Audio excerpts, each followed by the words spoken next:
नहमदुहु व नसल्ली अला रसूलिल करीम अम्मा बाद फ़ाउज़ बिल्लाहि मिनश्शैतानिर रजीम बिस्मिल्लाहिर रहमानिर रहीम। मुअज़्ज़ज़ सामीन, आप सल्लल्लाहु अलैहि वसल्लम के जो अहले बैत हैं उनके हमारे ऊपर क्या हकूक़ हैं, इन हकूक़ का जानना हर मुसलमान के लिए ज़रूरी है।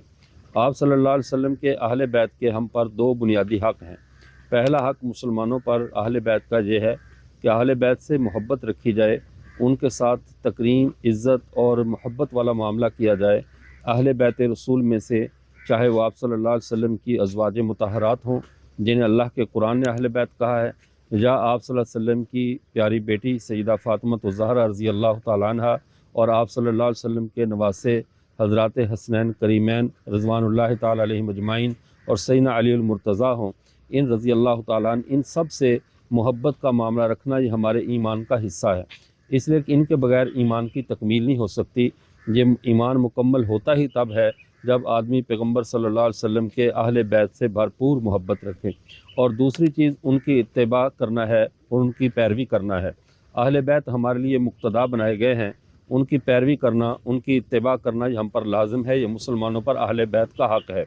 लेकिन अहले बैत से मुराद वो नहीं, उनके हकूक़ जो आजकल लोगों ने ख़ुद अपनी तरफ से बनाकर बहुत सी बातें ख़ानदान अहले बैत की तरफ मंसूब कर दी हैं, बल्कि वो चीज़ें जो किताब व सुन्नत से साबित हैं, हज़रात अइम्मा अहले बैत से या उन हज़रात से जो हज़रत अली करमुल्लाह वजह, हज़रत हसनैन करीमैन से जो चीज़ें, जो अहकामात, जो काम उनसे साबित हैं, उन कामों में उनकी इत्तिबा और पैरवी की जाए, उनको तनकीद का निशाना न बनाया जाए। इस वक्त एक अजीब सा ट्रेंड चल पड़ा है।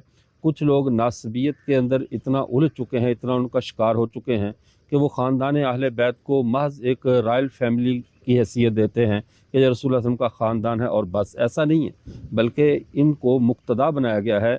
नबी करीम सल्लल्लाहु अलैहि वसल्लम ने सहाबा को जो आखिर में वसीयत फरमाई थी, तो ये फरमाया था मैं तुम में दो चीज़ें छोड़ कर जा रहा हूँ, एक अल्लाह की किताब और दूसरी मेरी औलाद।